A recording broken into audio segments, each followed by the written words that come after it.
Money soldier, I thought I told you. Only rocking with the agent and the broker, yeah.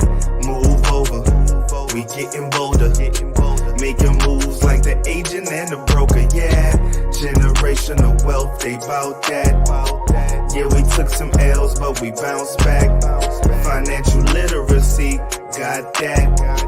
Closing up the wealth gap, yeah, I'm black. Welcome to the Agent and Broker Podcast, hosted by Julian and James. And you know they bringing nothing but that black boss talk, man. Cause there's no currency stronger than the black dollar. And it's time we let the world know. But first we gotta grow though, and that's for sure.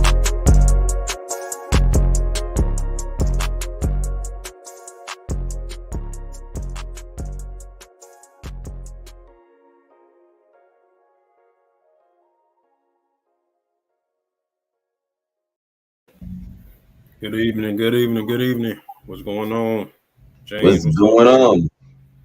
All right, man. How you feeling today? How you doing, brother? I'm all right, bro. You know, could be better, but I'm gonna be positive. You know what I'm saying? I'm doing good. You know, alive. 100%. We added again another week and episode of the Agent and Broker Podcast. I am your co-host, Julian, the agent, license W626089 in Eatonville, Florida. And my name is James, license number W282336 down here in Orlando, Florida. Yes, sir. And welcome to another episode of the Agent and Broker Podcast, y'all. We have another dope guest tonight. And it'll be a good conversation because he does what we do, you know, life insurance, retirement planning. We have Brother Oliver Gray, the OG from Philly. So he's going to come on in a few after we go through some announcements and everything. But kind of like to regroup from the past week. Anything you want to talk about last week, James? I know we had a funeral to go to. I mean, last week that was actually, that was actually the biggest thing for last week, actually. Yep. You know, so just going out there to the funeral, and it was pretty. You know, it's I felt some type of way, man. I felt some type of way. Just kind of realize how, you know, nothing is promised at all. Doesn't matter of your age, sex, gender, matter. You know, it really touched me last week, man, with the funeral. Right, for sure. Yeah, man, we appreciate you for even driving down there. I had no clue you were coming, honestly. When I saw you, I was like, wow, James, you know, Kristen was even like super grateful. She was like, I can't believe James drove all the way down and everything for, you know, you didn't get to stay afterwards, but, you know, just to show up to the funeral, man, that meant a lot to her. I told her mom and, you know, Tiff and everybody that you were there as well. So they were just like, wow, and thank you for that. Of course, man. If everybody doesn't know. I really see this as, I mean, I see it personal because we do have a bond, and I do see you as family. Absolutely. I appreciate you and your family, you know, Christian family. So I just wanted to go out there. Yeah, it was like a 3 hours and something drive, but, you know, just I felt like I needed to be there for my family. You feel me? We appreciate that. You know, this wasn't easy. So that's the least I could do, you know, just be there. For sure. We appreciate that, man. And it was also Mother's Day yesterday, and also James's birthday, y'all. So give him a birthday shout out. How old are you? How old are you now? I turned 19, bro. Come on. I'm 34 years old, man. 34, the big 3-4, man. 3-4. We trying to touch the milli soon. So yes, sir. By 35, we need to be in the $1 million bracket for sure. Yes, sir. So James's birthday was yesterday. So guys, wish him a happy birthday. But I think that was about it from last week and everything. So we did the funeral, the wake, the funeral, all of that. Very emotional. Got some good word out of it. You know, I'm not really religious, but the preacher, he came and spit some stuff. He was like, you know, if you ain't living if you're not living, what do you say? If you're not dying to live, then you're living to die or something like that. It was crazy. Yeah. I'm like, whoa. Pretty much the whole analogy, the whole thing he says is we are living and dying at the same time. Yeah. So he's how we see it. As we getting older, well, we getting closer to death, at the same time we were living. So it's all about perception. How do you see, how do you see it? What is your perspective? And as well, he did say, has he gone through funerals, like through the cemetery, he recognized some names because I guess, he preached so much. And of course, he realized that, every single tombstone have a dash on it. So the whole thing is your life is actually, I'm not here to preach, but your life is actually determined by a dash. A dash. So it is. The day you was born, the day you're going to die. So the thing is that dash symbolize you. What have you done with your time here down on earth? That's what though. So, that's life, bro. Remember, life insurance, the definition of life is that period of time. So are you living that life, or are you living to die, or are you living to live that life, man? 100%. So it was a powerful ceremony, man. Condolences to the family as they go through this grieving process as well. And we'll do another episode on the entire process of funeral planning. There's a lot of different things that go into this. And when it comes to the claims and different things. So we'll go more in depth onto that.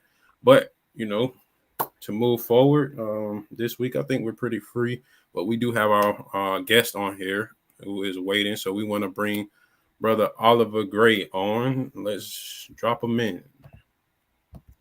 Yo, OG. What's good? What's good, OG? How you doing? I'm doing strong, baby, strong. Awesome. Strong. So I want to give a birthday shout out to James the Broker. You 34, right? 34 years old, sir. I love your intro. You talk about your dash, your funeral, your life. Because, I heard that years ago going to funerals. And, it's timeless because it's so true. You know what I'm saying? Mm-hmm. And I'm going to share with both y'all, I'm 58. I'll be 59 this December. And it feels like I just graduated high school or college. Wow. It's ridiculous. Ridiculous. And, being around, brothers like y'all keep me young. You feel me? Keep me young. 100%, man. We appreciate it, man. Appreciate you saying that. Thank we appreciate you coming on, really. So, kind of how we met Brother Gray, man.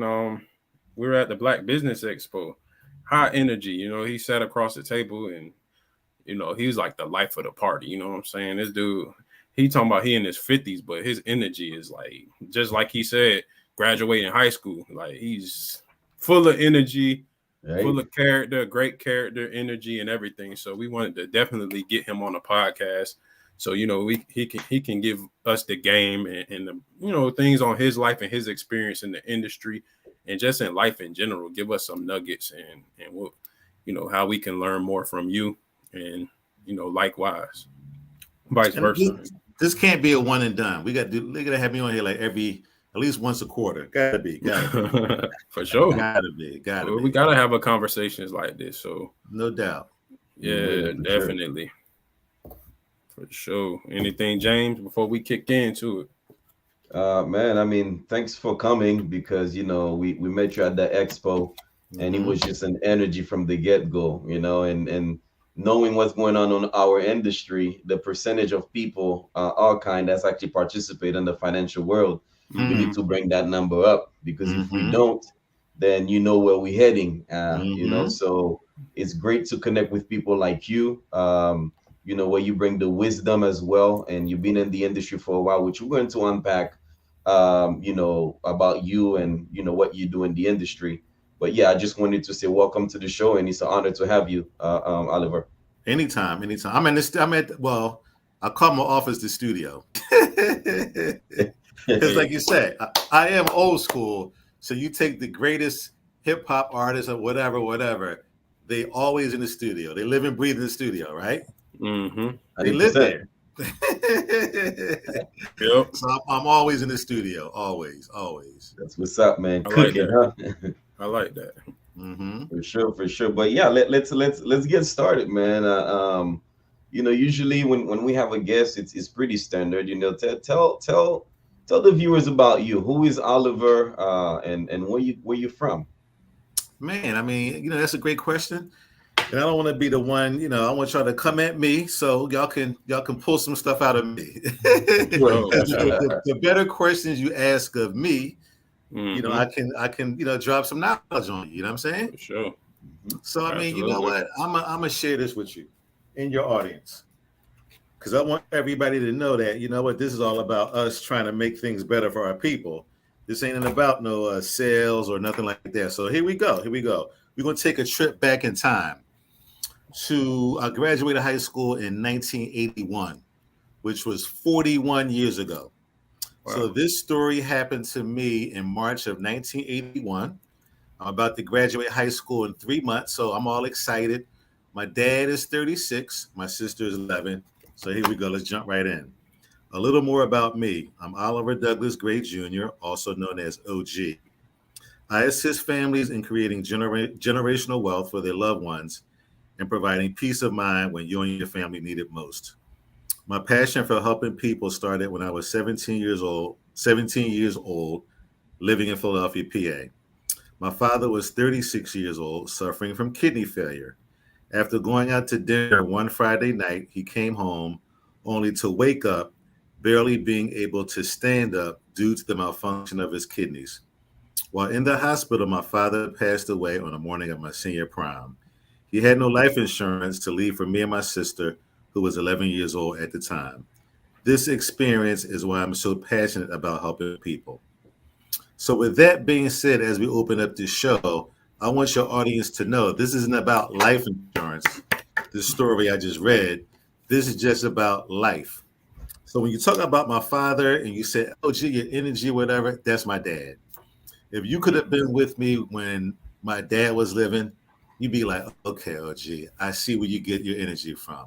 Because my dad was like this cat, this fit like this dude where whenever he was in the room, like he commanded the room in a positive way. He had that positive energy. And I remember just as a little kid, me being with him, going throughout the city of Philadelphia.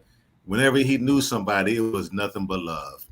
And I was like, wow, I just couldn't wait to be with my dad. Now, my mom and my dad, they went to the same high school. They married shortly after high school, like during the Motown era, Hmm. Smokey Robinson, Temptations. So I grew up with all black music. Right. I grew up like, Yeah. yeah. So my dad came from the era, Temptations, all that. So they got divorced shortly after when they were like 19, 20. But my dad was such a great dad. And my mom understood that, you know what, that's my son's father, and he deserves to have him in his life. So even though my mom and dad was divorced, my dad he come pick me up all the time. Summertime, I'm with him throughout the summer. He taught me how to ride a bike. He gave me my love of basketball because he played basketball. So this story is about, what's missing in our community today is strong black role models. Now, I mentioned something that affects our community more than anybody else: divorce. Okay, that's a fact of life. But what happens when that divorce is final? Does that black man say, hey, you know what? That's my kid, and me and his mom are not together, but I got to raise their boy to be a man? And that's what I got from my dad. And that's why I wanted to start that segment with this story. I mean, my dad was kicking knowledge to me, even like during when I was a teenager. Don't get caught chasing the girls. Don't get caught up in this and that. Take care of business first. So those are things that he was kicking to me. And of course, a lot of it goes in one ear and out the other. But when you lose them at a young age and you start, thinking about the ups and downs you go through in life, you're like, wow, dad was really like dropping some knowledge on me. So that's why I wanted to start this story and why it's so impactful for me. Because, I've had challenges with my two kids, trying to raise them to be like, my dad and, follow me like I follow my dad. It's a challenge, man. It's a challenge. So that's why I wanted to open this segment up talking, about my dad. It ain't about life insurance. We'll get into that, but that was my Absolutely. dad. Right. Unbelievable. For sure. That's a great, amazing story. Real. Mm-hmm. Somebody, this guy is truly an OG from the audience. So it was a real OG story. So going back into that. in unpeeling that, so that dynamic from when your dad passed away, can you kind of go into more into that stuff, because people can relate to those situations at an early age, like how what was your mindset at that age, and how did you pivot during those times So when your check this father out. did pass away? Well, no, you just asked me a great question. Like, tell me about your experience, because my mom and dad got divorced, like I mentioned, shortly after high school, right? And then my dad remarried my sister's mom. I have a sister. But the funny thing about that dynamic, audience, is that of course, my mom and dad went to the same high school, South Philly High in Philly. And then my stepmom, they went to the same high school. So when my mom and dad divorced, he started dating my sister's mom. My mom knew my stepmom, you feel me? And my sister is 6 years younger than me. So when I was with my dad, even before my sister was born, my stepmom was right there with my dad. So she helped raise me also. So it's a unique dynamic when you bring in a step parenting.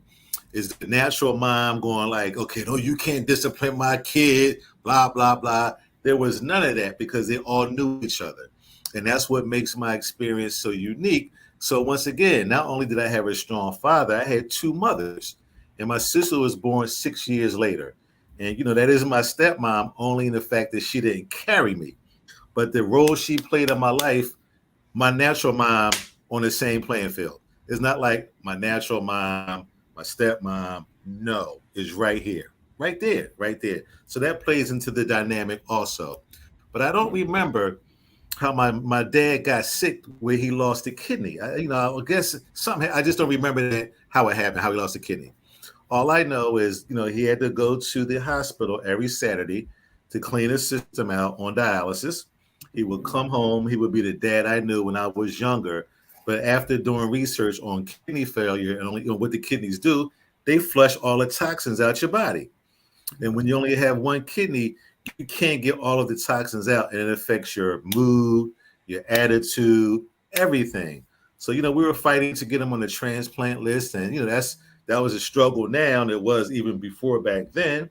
But I just remember, when my dad came home from the hospital on Saturday, he was like the dad I know. You know what I'm saying? And as the days went on, his mood changed. He was more quick-tempered. And I realized that it was because of the building of the toxins in your body. That's pretty. I mean, that's a very interesting story. Right, and right. You were saying that I have this lady from our church. She was going through that process, and she was in dialysis for a while. She got put into the waiting list. So that list, for you to get on there is one thing, and for you to actually get a kidney is another, So I've worked Medicare for a while as well, where I meet people who's actually going through dialysis, like a seat as a senior and whatnot. So it's not a pleasant thing at all. Thank God the lady at the church, she did get a kidney, and she's doing fine now. But the chances of that happening, it's just really tough. It's small. Really correct. Yeah, very, very small. Now, do you remember precisely being 17 years old? I mean, you lost your dad pretty young, and at prom as well. Oh, my senior prom. Right. Crazy. Prom, Right. So how did that impact that day? How did it make you feel? I mean, we just want to go through this because, like Julian said, people can relate. They lost their dad. I just want you to unpack it a little bit. Take us to that experience and how that actually make you feel throughout the time, and what was the most important you learned during that time. And you know what? I'm gonna be honest with you guys. This is so great for me because you asked me how I felt, right? And this plays once again in the African American community. We done touched on some topics that people got to realize. We talked about divorce. We talked about step parenting. We talked about kidney failure and dialysis and transplant. All those things affect our community more than anybody else. 100%. So when you ask me, LG, how did you feel? This is issue number 5, mental health. Mental health. So you said, I was numb. I'm on my senior prom. time. Everybody like having the time of their life.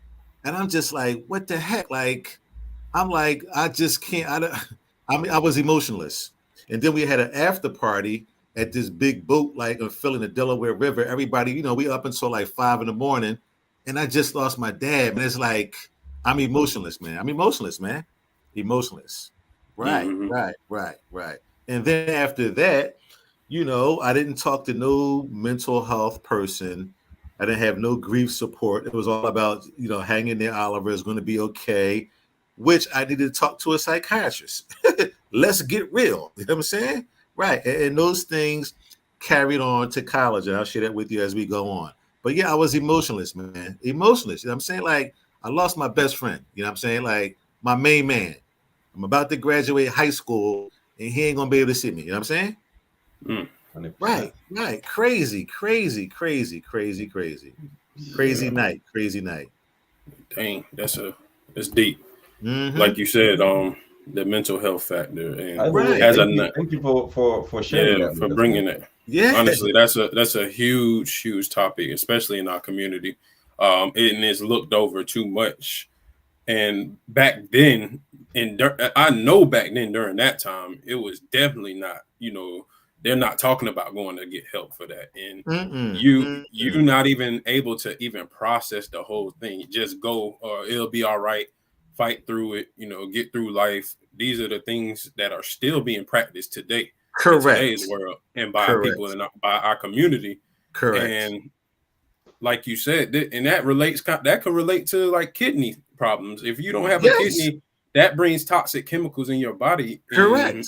And now you're firing off the head because you haven't, released, all of these type of issues in your mind. So correct. That's very, very deep. And as a high school student and trying to right in after the transition and getting into college. So let's kind of go into the college process. Woo! Now your father is gone now. So how did that happen? That transition happen, not getting the mental health help that you needed.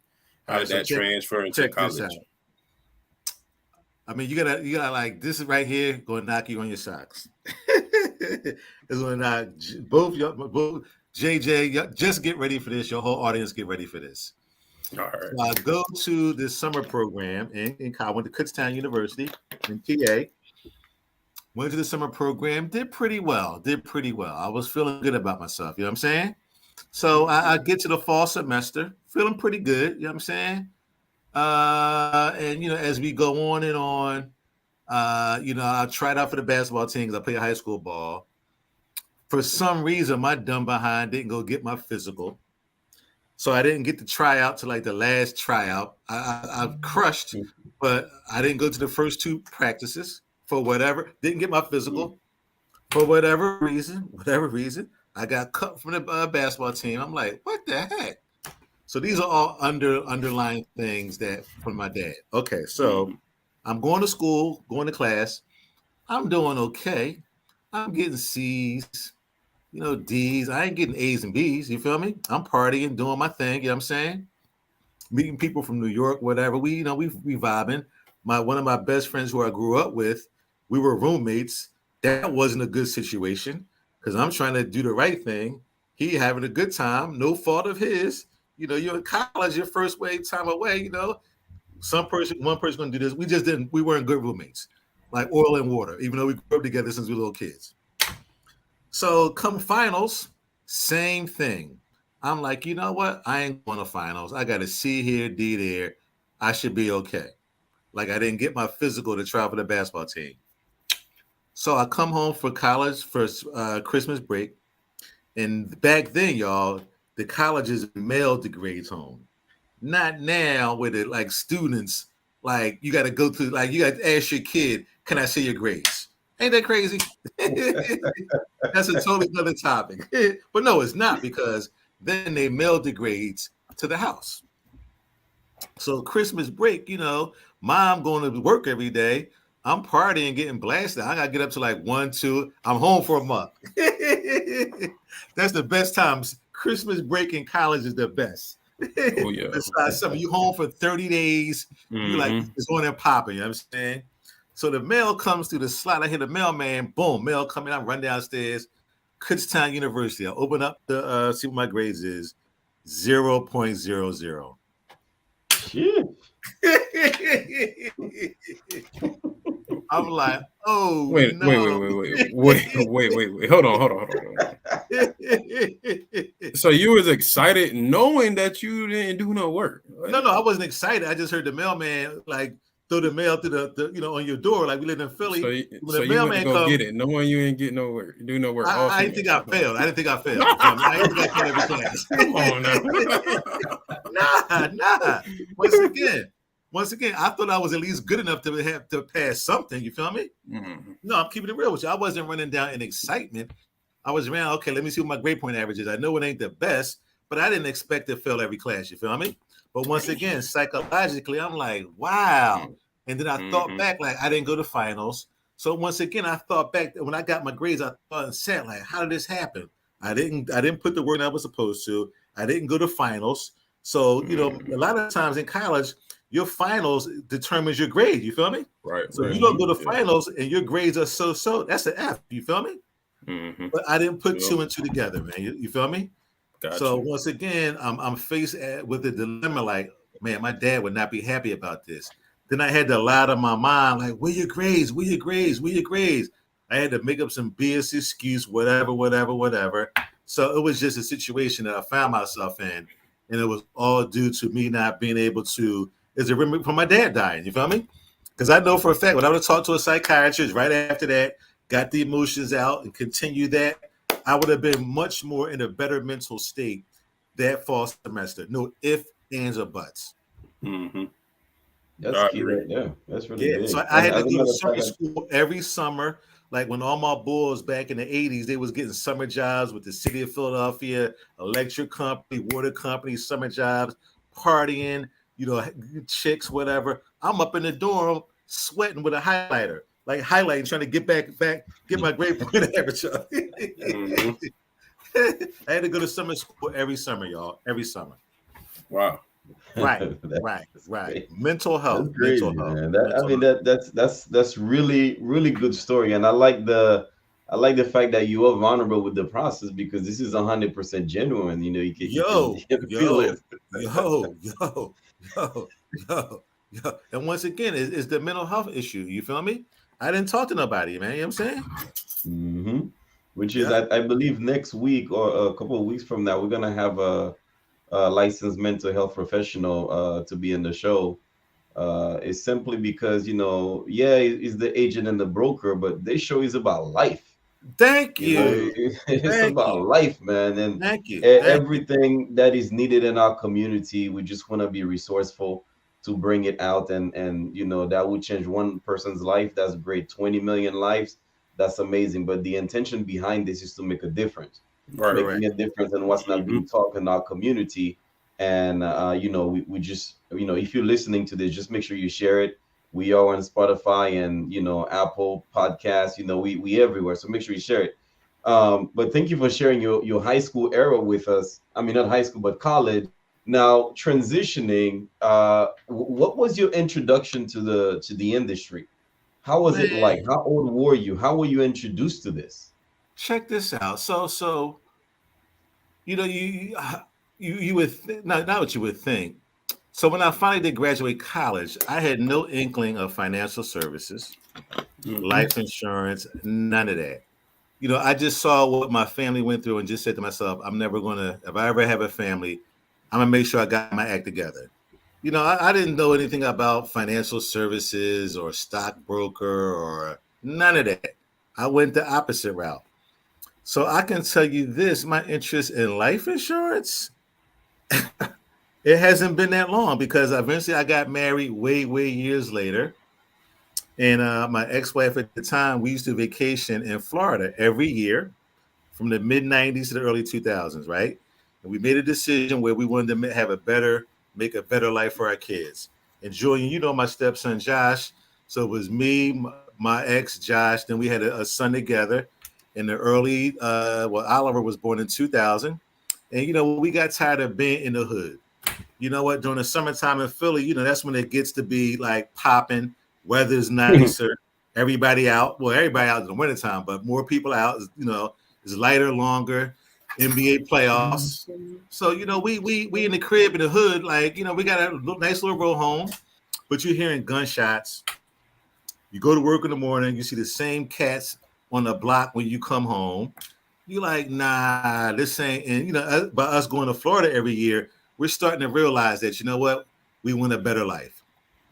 So I was a retail sales rep for Verizon Wireless cell phone industry, and my ex paralegal, still a paralegal. So you know we were doing good for ourselves, and she's a college graduate. I was a college graduate, so we were forward thinkers. We knew we wanted to make a better situation for our family, so we started to save money.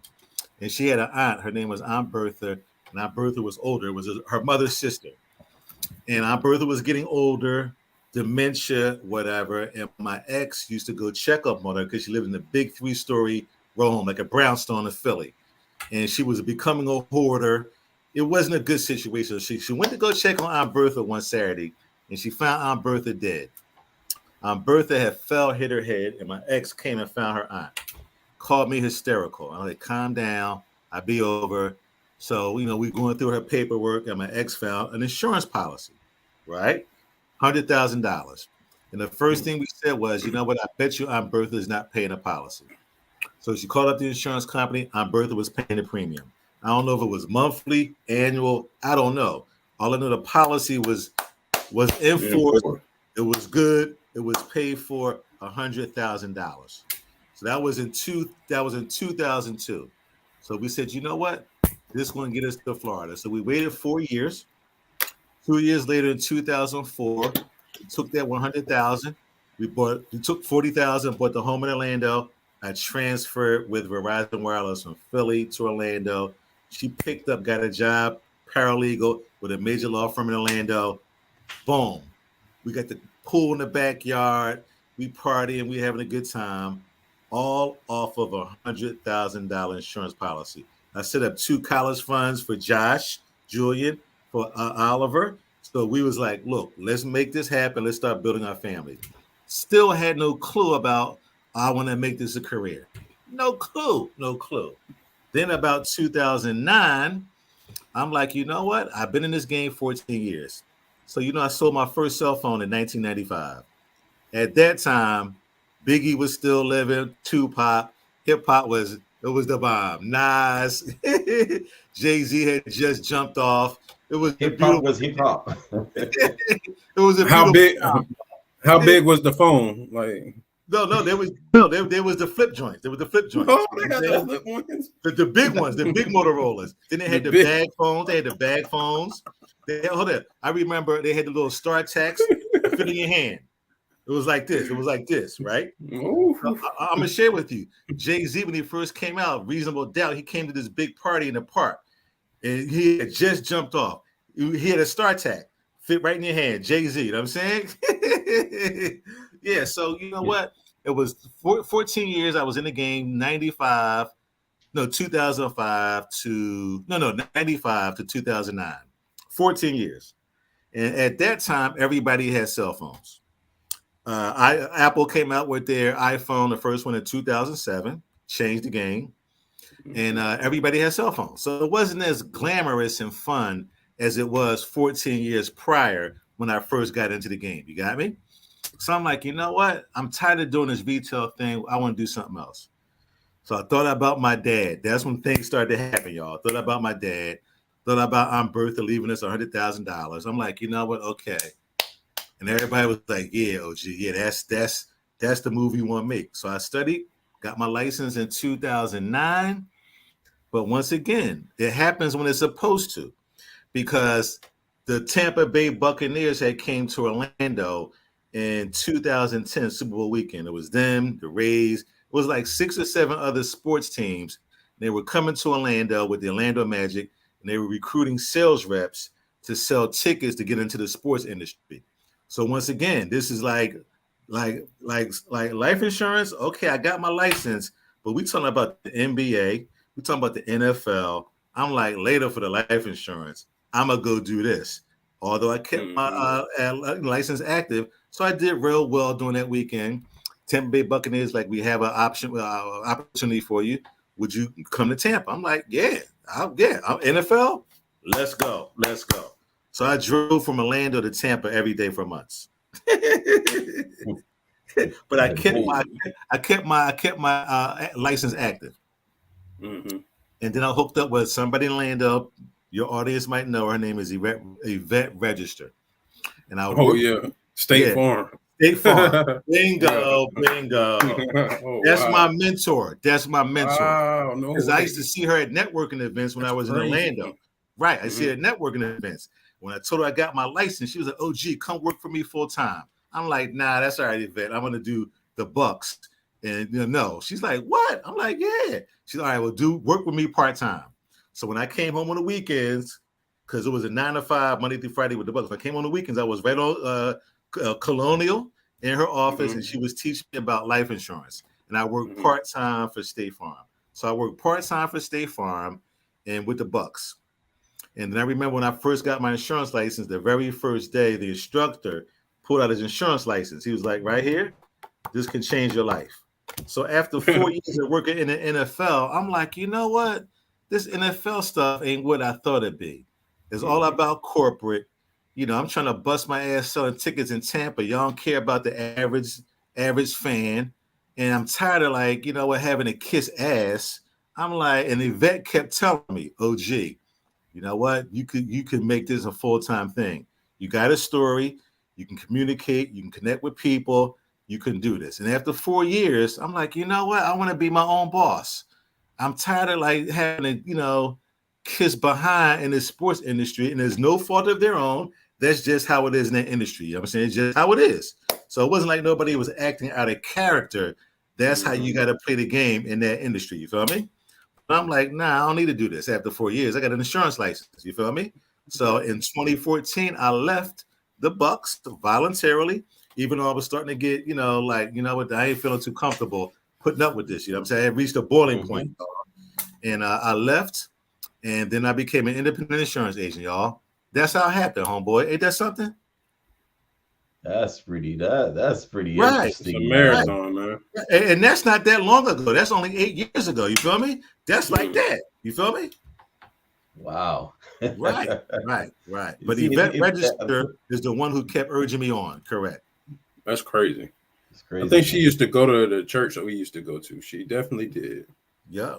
She's still in the game. Yeah, people who are watching this, they know who you're talking about. People on my page for sure know that Register. She the one who told me to get a policy for my kid. I had no inkling why, and after she broke it down, said, I want to get a policy right now. Well, I can afford this. What can I do? She broke it down. You know what I'm saying? All right. Yeah. So how long were you? So once you got into the game, you're an independent agent now. So you're working with State Farm, right? No. When I left the Bucks, I went crying back to Yvette. Like, Yvette, I left the Bucks. Well, I want to calm down. She said, "Oliver, I just hired somebody full time." I'm like, "Oh man." I'm like, see, that's what happens. So There was a guy here in Tampa, right? I used to drive by his office, State Farm office.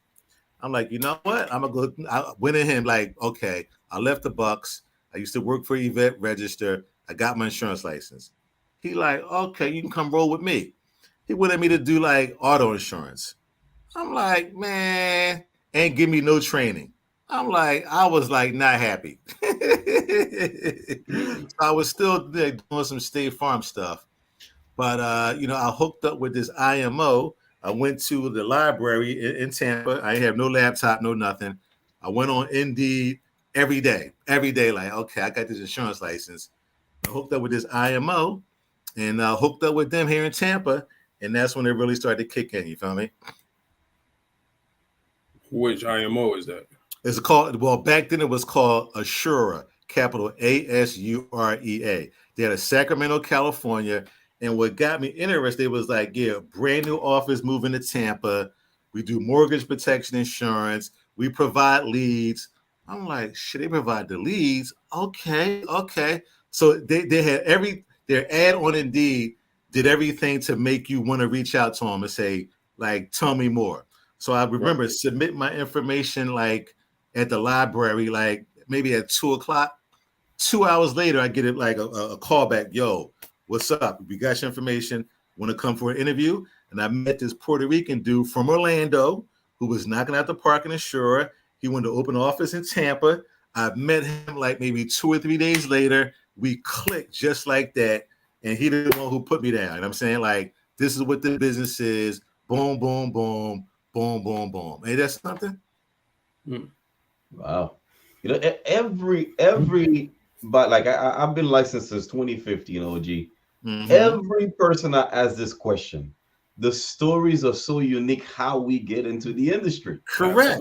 Right. It's right. Like they always say nobody go to bed and like, you know what? I want to be an insurance professional. Nobody but James, you know what? It made me open up my mind because I'm like, you know what? Like we all trying to educate our people. Somebody like now, I want to tell people, look, if you graduate college, whatever, you need to get into this business. If you get into this business when you're 23 years old, by the time you're 20, you'll be a millionaire. Because the insurance industry make more millionaires than real estate, than any other industry. I'm sorry. Exactly. The game's over. Game's over. Exactly. Game's over. Then lawyers, you got to be a fool. Like if you love the law, more power to you. But if you get into this game at 24 years old, you will be a millionaire in 20 years. Guaranteed. Guaranteed. Guaranteed. So I'm kind of pissed off because even when I worked for Verizon Wireless, and I worked at downtown Philly. I played high school ball. Everybody knew me. Everybody knew my wife. There's not one person who said, you know what, Oliver, you here doing retail with Verizon Wireless, whatever. Why don't you look at like maybe get into the insurance industry? I would have listened. You know what I'm saying? Ain't nobody stepped to me, dude. Ain't that something? It's crazy. It's crazy. Because there's not a lot of people in the industry that look like us. That's true. And, I see, a lot of our young guys going into different fields out of college, out of high school. I don't see no push to put them in financial industries because if they did, they would know that what you think you're making now is peanuts compared to what you can do in this industry. Peanuts. Absolutely. Peanuts. You can do real estate. What? IT, whatever, online, whatever. Nothing touches financial services when you get into it young. Nothing. I'm sorry. Nah, that's key right there, that's man. It's a fact. It's key. It makes the more industry create the most millionaires for sure. Yeah, more big. Right. You want to live like Jay-Z or anybody who is marketed like what you think is real wealth. That's just marketing. They got money, yeah. But the real money is in this industry. But you just don't know it. You just don't know it. Yeah, they do. They bank with the people every day. Go what deal with a bank. That's a financial services. Right. Banks they know financial services. So they it's know. Like right. People don't understand that. They don't think that it's just like the knowledge is not it's not given to us in a certain way that you can be this because we don't see that. That's not an everyday thing. You see a black somebody who's black that come and sell you insurance or sit down with you and speak finances. Like it's taboo in our community. Right. Like, right. Talking about anything, thinking about insurance, people automatically think about death. Right. Because of the misconception of what it is. Right. So getting into the industry, now you're in the industry. I know you had to go through how was the first, getting into it? How was it getting active? How was like selling, and did you go through rough patches? Did you have problems? Had problems selling to certain people? How was it totally for you? Like holistic? Well, I'm gonna start from the back. I'm still having rough patches. I still deal with BS every day, but on a different level. But to go back to 2014, with mortgage protection insurance, when I first sat down on board Jimmy Rojas, Puerto Rican dude. We're really, me and him hit it off. We both down with the Wu-Tang Clan. So we was hip hop from the door and we was like, boom. So, I was like, yo, what's up with this mortgage protection insurance? So he broke it down. He was like, well, yeah, OG, what it is, we target people who are buying a new home, who are refinancing or taking out a home equity. He says is public knowledge. So, our focus is we want to make sure that if you buy a home or whatever, I'm pretty sure that client wants to keep the home and the family in case something happens. I'm like, yeah, that makes sense.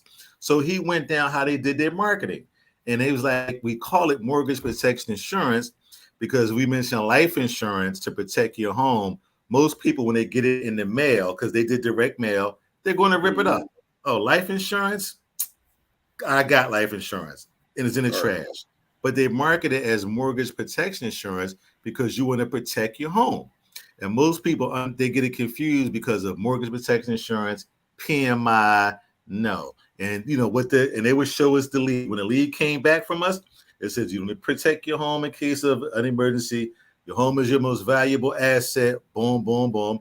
And people would fill it out, say, yeah, I want to talk to somebody about it because it makes sense. You buy a home and something happens, you want to make sure your family keep the home.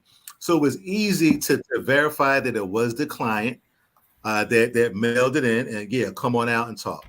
So I'm in Tampa. So I had Tampa, St. Pete, Clearwater, and I went with him on an appointment to get a feel of how he did his thing. I had scripts, whatever.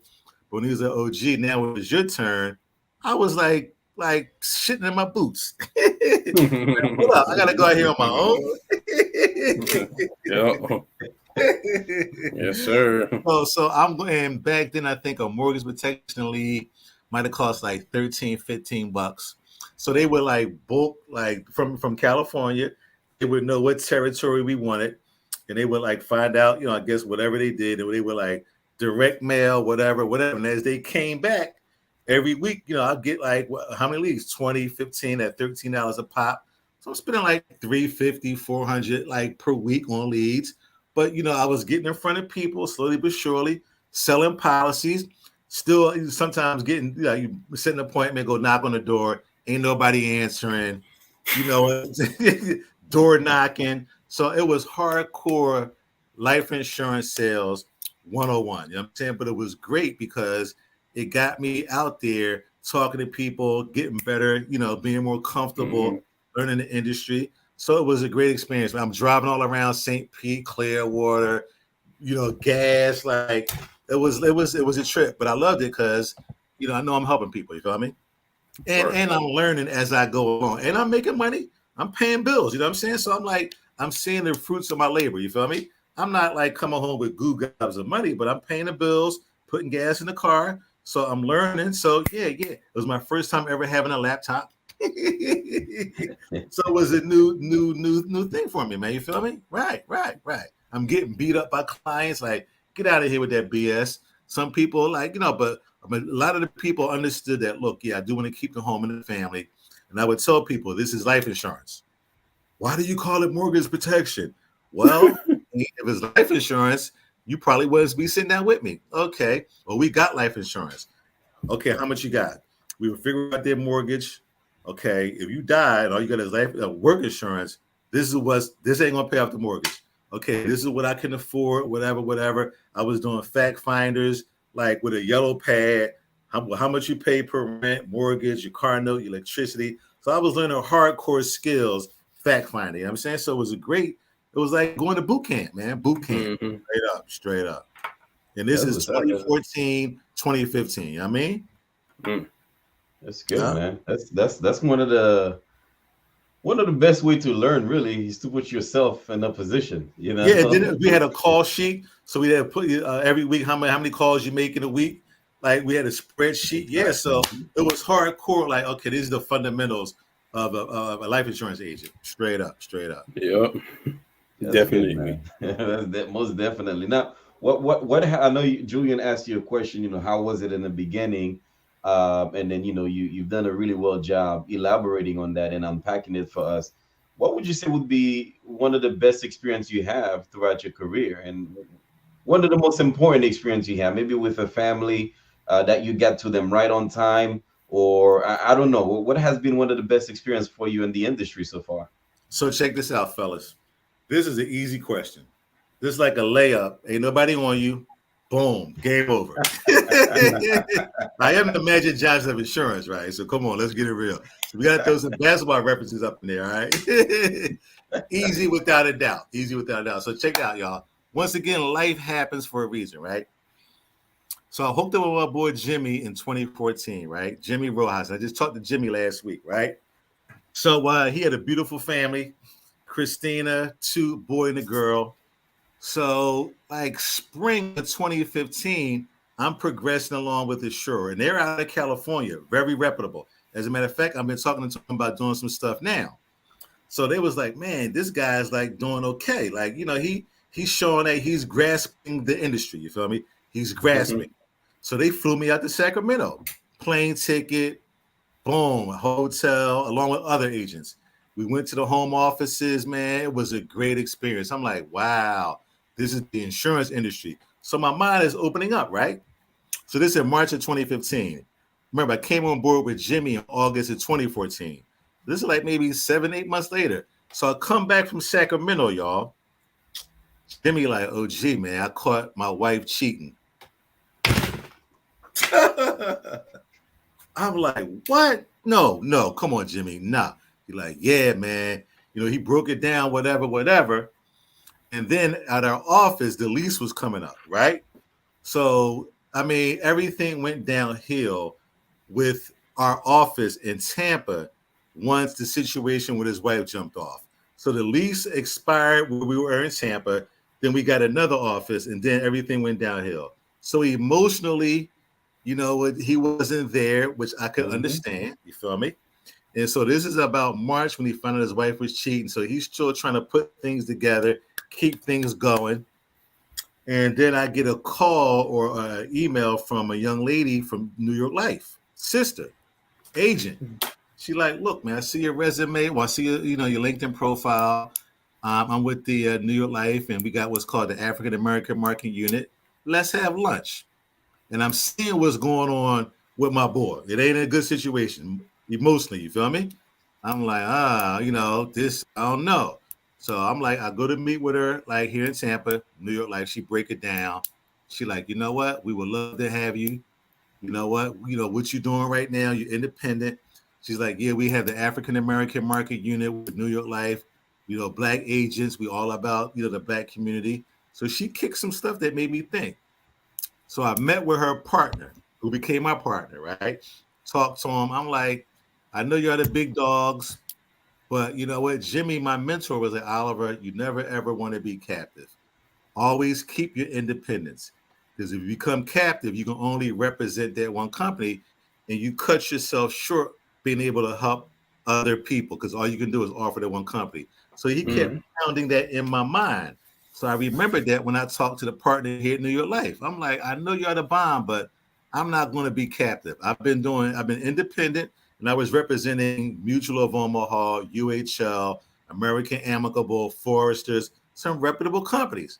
I told them explicitly, I'm not going to drop what I'm doing just to be captive with New York Life. Y'all the bomb. No. So he let me go. I went back to do my thing, but it's slowly deteriorating with my boy Jimmy. You feel me? Him and his wife going at it.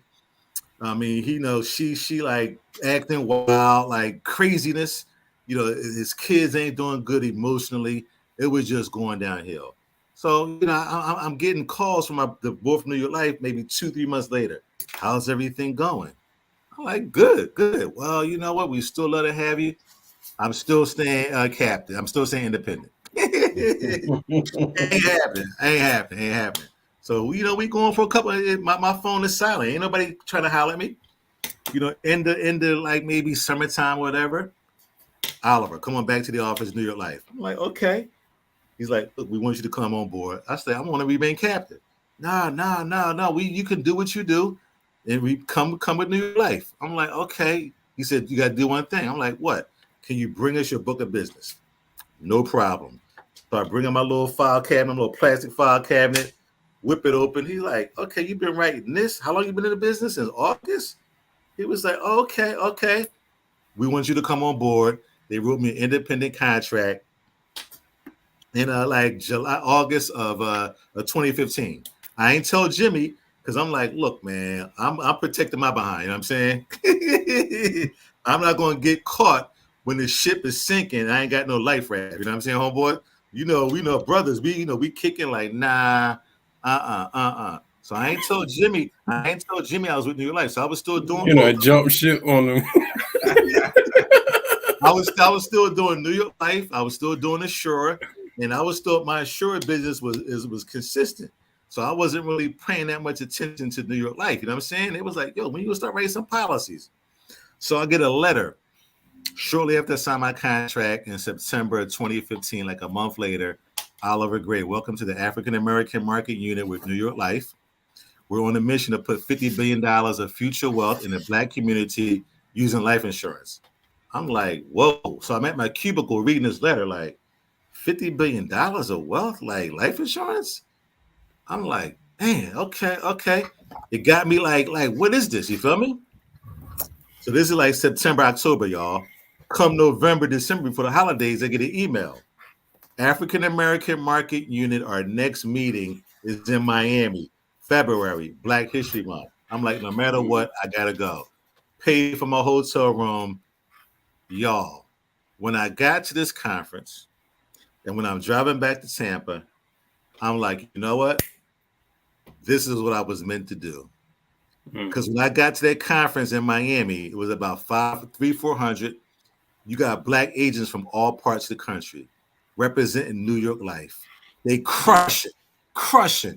I'm like, I learned about how we spend trillions of dollars, how our money only stays in the community for 6 to 8 hours. I learned about the first Black agent ever hired by a white company named Cirillo McSween. I might have mentioned him to y'all. Learned about him. He was hired by New York Life. So I learned about all this great stuff in the Black community with life insurance and financial services. And I found out about our mission. The mission was 50 million. I got it right here. Did I give you that, y'all? Did I give you this? I didn't give you that. I think you sent a picture. No. All right. So the guy at the time who was the head of the African American Market Unit, he came up with this formula for the 50 billion, and the formula was reach 200,000 families, get them to get at least 250,000 of death benefit. That equals 50 billion. So he came out with this initiative. I got to mail it to you in 2011. All right. So when I hooked up with the African American market at that time, they had already put in 35 billion, and we had until 2017 to get to the 50 billion. You feel me? So I came on in 2015. My first meeting was in 2016. So I was part of the last 15 billion. We reached our goal in 2017, man. So when I went to that meeting, y'all, when I saw what we were doing, that changed my life, man. That changed my life. Yes. I met Maggie Anderson from Miami, who wrote the book Our Black Year, where her and her husband and her family shop all Black in Chicago. For 1 year, I met her there at the conference. I met so many great people. Like, I'm like, I never seen it before in my life, man. Never before. Wow. Right. That's deep. That was a changing moment. Honestly. That was a changing moment. And at that point, I'm telling everybody, look, if you want, you need to mess with New York Life, because we're the only insurance company who's doing something in the Black community. Now, a lot of other companies, they're emulating what we put together as far as building a Black team and going into the Black community, is because of us with the African American Market Unit with New York Life, man. Yeah. So are you still independent then? Well, I'm independent. Yeah. So now, so you're able to I've always been independent on the insurance side, but now I have my securities license. I'm under Nightlife Securities with New York Life. So Nightlife Securities is like Edward Jones, Vanguard, Charles Schwab. That's the brokerage side of New York Life. You feel me? So that's what my securities license is. But I'm independent on the insurance side. Got you. Right. That's dope. That's dope. That's fire. Definitely so when I was telling you about the Conference of African American Financial Professionals, we always co-sponsor that. New York Life is one of the big sponsors. So we usually piggyback, where we'll have our conference, the AAMU, we'll have that like maybe a day or two before, and then we all come together as one and have the Conference of African American Financial Professionals. Yeah, me and James was just talking about it. Yeah, they still got early bird registration. I paid for mine 2 weeks ago. It's till May 12th for $250. Right. Yeah, so we need to jump in there. So the last one that was in Atlanta before COVID, Steve Stout was there, the commissioner for the music industry. Susan Taylor, legendary editor of Essence. we always had top-notch speakers who came and broke down what is going on in our community, and they celebrated us for our mission of 50 billion. I mean, one of my mentors who I met, his name is Gus Bowers. He just died on Friday.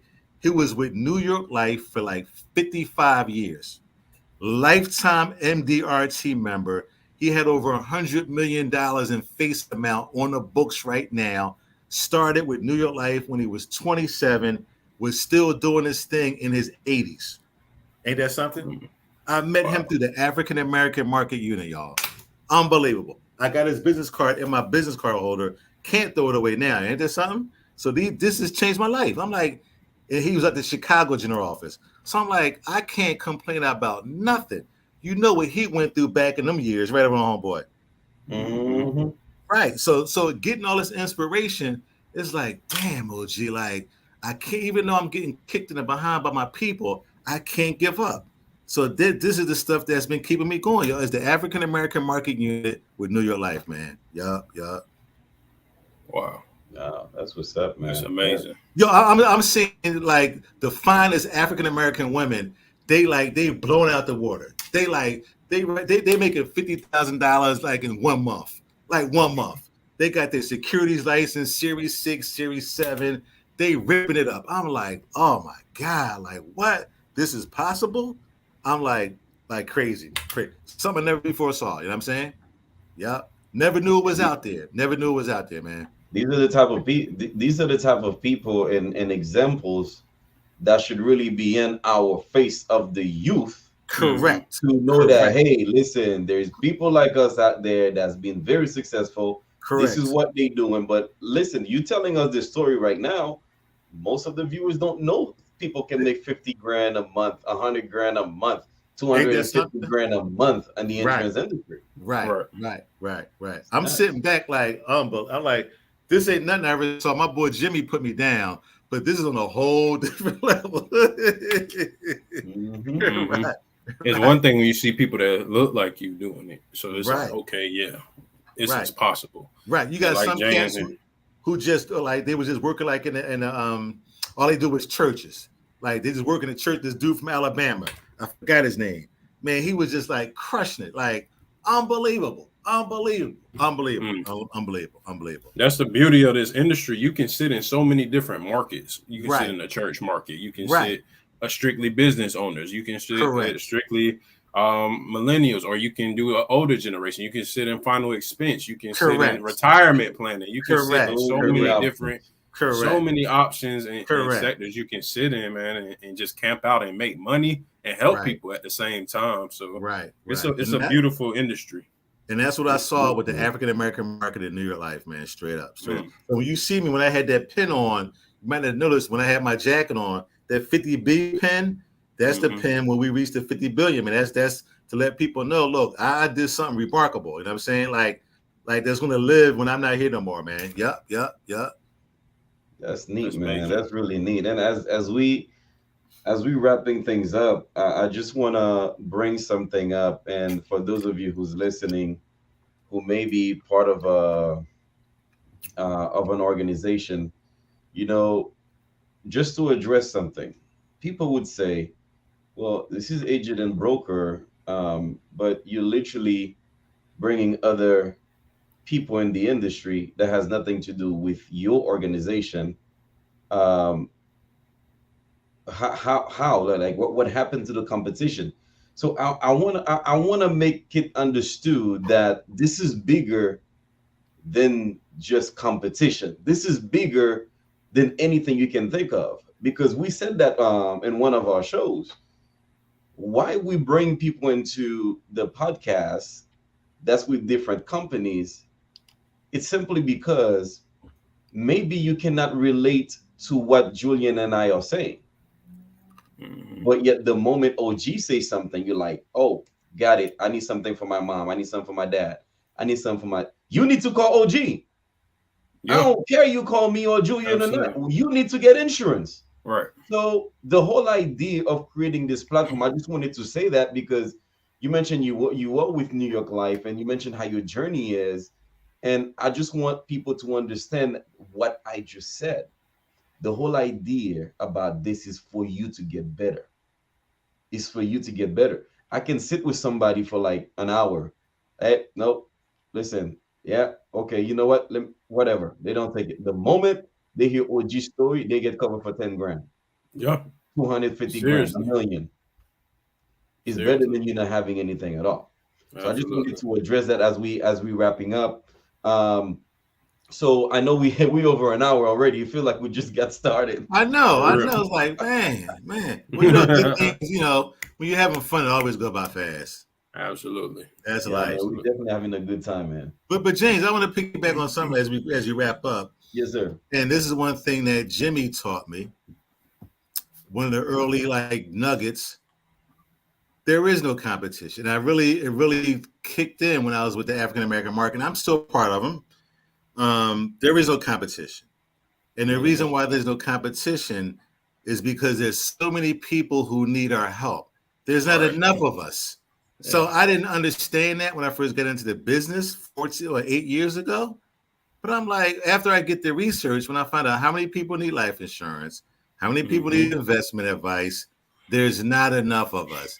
The only competition we have is death and underwriting and health. That's it. Because if you dead, if you too sick, we can't help you. That's the only competition we got.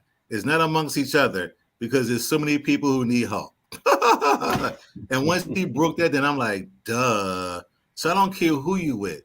Look, take care of people. I would love to be in a room talking to 200 people and there's 75 of us. That's a good thing. You feel me? Absolutely. Because people gonna gravitate who they feel most comfortable to. I didn't get that at first. I thought, oh no, I gotta be the only one in the room. No. Then when I learned, like, no. As many people as need help, we need more people in the room. So that's when my ego was like, oh gee, this ain't about me against this brother, because there's enough people out here who need us. We need to come together. You feel me? Yep. Absolutely. 100%. Like James said, that's why we made this platform.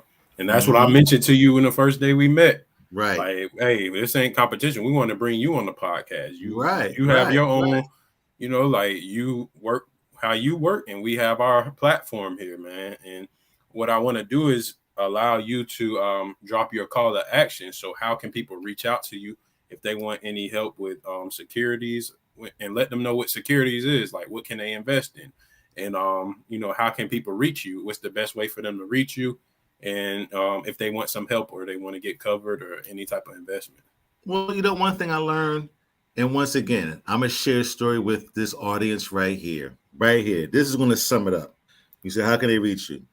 My man, Gus Bowers, who just passed away, he had did a spotlight on Agency Portal, New York Life. It was Black History Month, like maybe 2-3 years ago. And he talks about he's not a business person. He's a servant of people. He said, you know what? If I'm on vacation with my family and one of my clients passes away, I'm cutting my vacation short. I'm going to go back and take care of the death claim. Ain't that something? I'm like, wow. So when you say, how can they reach me? They can reach me anytime on my cell phone number. All that Twitter and all that, I got a social media page. I got Instagram for business. I'm on LinkedIn. Okay, whatever. Best way to reach me, you can reach me anytime. 407-506-7206. Put it out there. Only time they can't reach me if I'm out the country. They can reach me if I'm on vacation, I take phone calls to home, everything. I'm a big Eagles fan. I'm watching my birds on a Sunday. Somebody call me. Let's make it happen. You know what I'm saying? Does somebody want to call me tomorrow? Game 5, Heat Sixers. Let's have a conversation. 407-506-7206. Always got my cell phone. And remember, I'm the cell phone king, y'all. Y'all know that. Way before Twitter, way before apps, it was OG in Philly, rocking Verizon Wireless. You know what I'm saying? Perfect. We got that down there. Sure, man. You can give them a call or text, y'all. Just shoot a text, call. If you want more information about, investment, insurance, life insurance, So OG, we want to say thank you for coming. It It's ain't always about a sales. pleasure. I'm not trying to sell anybody anything. I want to work Awesome. with people who need help, who want help, and want to take action. If you're not ready now, that's fine. It may be later. And one thing I learned about this business, you know what? You when you're ready to do something, I'm right there for you. Because everybody ain't ready right now. When they ready, I'm there. You know what I'm saying? Yep. That's true. I got people I speak with like 2 years ago, Thank and you. then now they're Thank like, you. oh Seriously. yeah. I So just did one right before the podcast. I just did an application that Right. I You was spoke telling to the me. person 2 years ago. And wow. fellas, it took me a while to understand it. Like, when I first got into the game with Jimmy, it was like, okay, right now. He used to get on me sometimes. Mhm. Oh, you should have said that. Should have said that. And I'm like, I come home at night like, damn, what I do wrong? Not at Jimmy like, I should have did this for them to make them say yes. But after being in the game for this amount of years, I'm like, ain't nothing you could say everything right, and somebody's still going to say no. You Yeah. feel me? So it's all about saying a lot of people. And sometimes you get you lose your confidence when you're getting beat up from your superiors or whatever. You should have said this. They got to understand what we do. Everybody always wants to say yes, even if you say the perfect thing. So it took me a while to get to that level. You know what I'm saying? 100%, man. That's the wisdom you picked up over the years. And I'm still working just on dropped it. on us. Y'all, I'm still working on it. I got people right now saying, why ain't they like, what's going on? I got a young lady, she had a 14-year-old, got approved, taking her good old time paying a policy. I'm not calling her no more. Like, if you don't want to protect your family, I didn't call her too many times. You feel me? So once again, it still happens today. You feel me? Yep. But I'm like, now you're on your own. Look, that's you. That's you. You did your part. Before, I'd be still calling her. I'd be still like, thinking I'm winning the lottery ticket. Let me call her. Yeah. Let me call her. No. Because you're looking at trying to get paid. That's why. But now it's just like, hey. Oh, no, that's how I look Julian, at it. No. More about me caring more about her daughter. Because I know money's out there. No, I'm caring more about her daughter than she does. Sure. That's what it is. Oh, yeah, for sure. Most importantly, that. Yeah. But you can't care more than the person either. So that's why I've learned to let them go. Yeah. That's it. Move on to the next one. Definitely. But we definitely they're waiting for us. They're waiting for us. Yep. And they need us. So we definitely appreciate you coming on tonight. And another episode of Agent and Broker Podcast. We're approaching 20 episodes soon. I think next week we'll be at 20. So so hold on. This makes me feel like my favorite, it's not a podcast now, it's like TV. This make me feel like DJ Effin and Nori, Drink Champs. That's my podcast. Or $1 million a game, my boys in Philly. You know what I'm saying? $1 million a game. Yeah. So no, y'all gotta have me as a regular guest, man. And not every month, at least once a quarter, man. You know what I'm saying? Because we got so many topics to talk about. You know what I'm saying? Exactly. We could come on and have, real genuine conversations. Yeah. Then we can get into specifics. Right. Then we get into specifics about different types of policies and what they can do for you. So that, we got it. Man, come on. Let's do it. We're gonna do it, man. Thanks for saying. No problem. We appreciate it, and we'll definitely make that happen. Sure. So once we jump off, y'all, I want to mail y'all this brochure, right? Because this is important. Because this ain't only about New York Life. It's about for the community. Because since I got with the African American unit, there's been a lot of my original cats who were with New York Life. They've left and started their own company, went to other companies, but we all get that common bond. So I ain't saying New York Life is the end all to be all, because it brands is like that coach, like that coach from the 49ers. What's his name? One of those Super Bowls. With Jerry Rice. Coach? Yeah, the 49ers coach. What was his name? Bill Walsh. You said that's my question. Yeah, there you go. Right. So it's like that. It's all about that tree. You know what I'm saying? All about the tree. Gotcha. Absolutely, man. Absolutely. I think we get some good information from you today. And for sure, what I really like about this is it's a genuine conversation. Everything is just off the rip, having a conversation.